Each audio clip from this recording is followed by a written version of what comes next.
I feel like I'm doing it great, but the clients don't want to pay attention. They just want to talk about their life.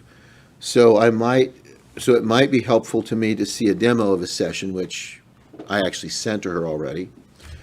I know you told me in our last meeting that they might not be ready for change, but they keep coming into the therapy and they want to talk about this. So again, part of this is how do you prepare a client for being able to actually do trauma work. Traditional therapy approaches are not going to work well for the traumatized client. And if you think about this from a very kind of very simplistic point of view, you have people come in and they want to talk about what happened to them, and the system that they're accessing is that amygdala system, the most primitive system in the body. It's intensely emotional. They feel overwhelmed. They can't, and what we know is biologically, if that system is on, they cannot access executive functioning.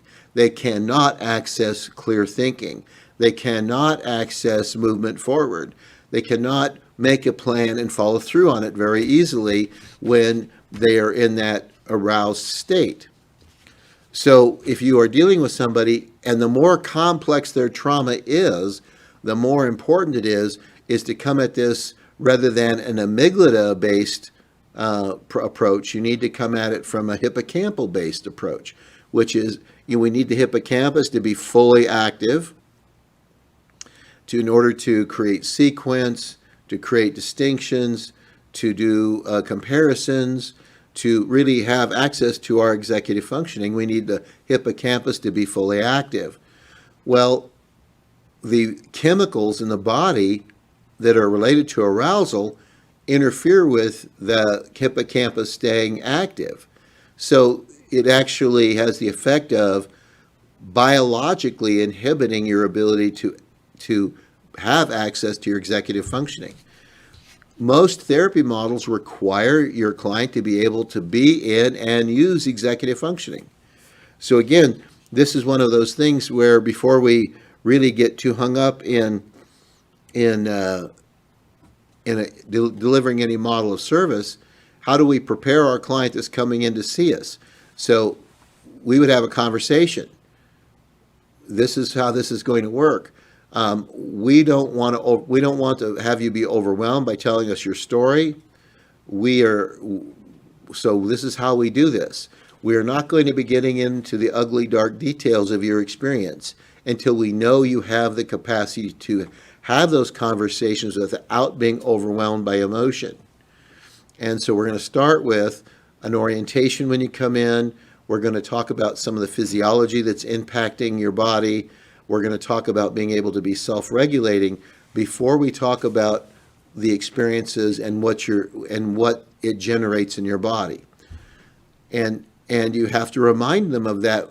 You say it on the phone call before they come in. When they come in, you remind them of it. When they forget and begin to launch into their story, you interrupt and remind them that that's not what you're doing.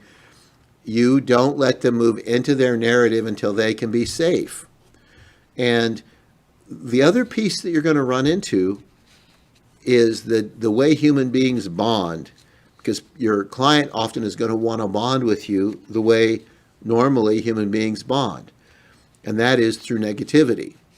We share our pain, and we're looking for people to go, oh, and put their arm around us and care for us, and we engage people by our horrible stories. And a lot of times, particularly people that have trauma histories, they have not really had a lot of really good experiences engaging in what would be considered equilateral relationships or relationships that are both reciprocal, giving and taking equally. What they're used to is relationships that make them feel bad. And so what they look for a lot of times is they're trying to connect with you through their awful story. They want the connection. If you connect through that awful story, you're going to impair their ability to move forward.